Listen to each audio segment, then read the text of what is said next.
योगदान या गावाच्या मातीसाठी खूप मोठं आहे। त्यानंतरच्या काळामध्ये पैलवान बाळासाहेब गरुड, दामोअण्णा खेसे, ताराचंदप्पा खेसे, संतोष गरुड, सोमनाथ मोजे आणि अलीकडच्या काळामध्ये सागर खांदवे, राकेश मोजे, आदराचे माजी आमदार बापूसाहेब पठारे असतील यांनी तर या गावासाठी खूप मोठं योगदान दिलेलं आहे। मग ते गावातले विकास कामं असतील, रस्त्याची कामं असतील किंवा या आखाड्याला आपण या ठिकाणी बसलो ही संपूर्ण कृपा ही बापूसाहेब पठारे यांची आहे। 15 लाख रुपयाचा निधी त्यांनी दिला। जिल्हा परिषदेचे माजी सदस्य तळेकर ताई यांनी सुद्धा लाख रुपये दिला। म्हणजे स्वतःच्या गावाचा विकास हा सर्वांगीण विकास त्या गावाच्या कला क्रीडा क्षेत्रामध्ये करण्याचं पवित्र काम बापूसाहेब पठारेंनी या ठिकाणी केलेलं आहे। याचा सुद्धा मला या ठिकाणी आवर्जून उल्लेख करावा लागेल।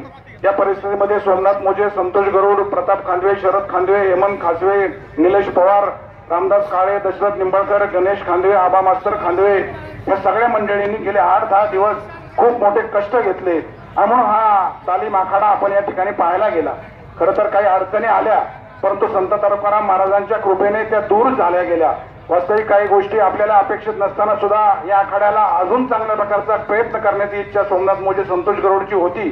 चांगल्या प्रकारचं स्टेडियम, लाकडी स्टेडियम सुद्धा करायचं अशा प्रकारची सुद्धा इच्छा त्यांच्या मनामध्ये होती, परंतु मधला काही काळ गेल्यामुळं ते काही त्यांना करता आलं नाही।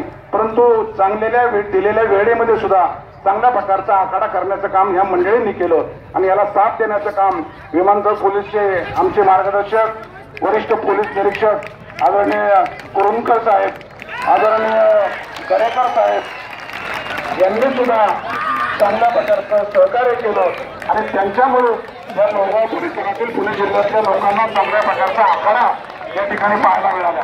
मग अशा आमच्या गावातला एका सागर खांदवे, राकेश मोजेची कुस्ती झाली।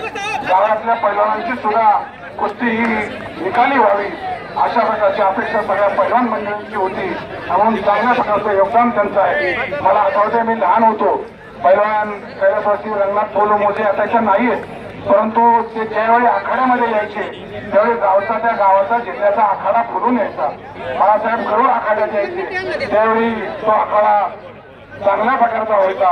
म्हणून आलेल्या सर्व मान्यवरांचं मी मनापासून स्वागत करतो। या आखाड्याला अमोल बराटे, काका पवार हे सुद्धा या ठिकाणी उपस्थित आहेत। आमच्या गावातल्या सगळ्या तरुण सहकार्यांनी चांगल्या प्रकारच्या कुस्त्या केल्या, त्यांना मनापासून शुभेच्छा व्यक्त करतो, धन्यवाद देतो, ग्रामस्थांचे आभार व्यक्त करतो। धन्यवाद आणि चांगली शुभेच्छा दिलेल्या आहेत।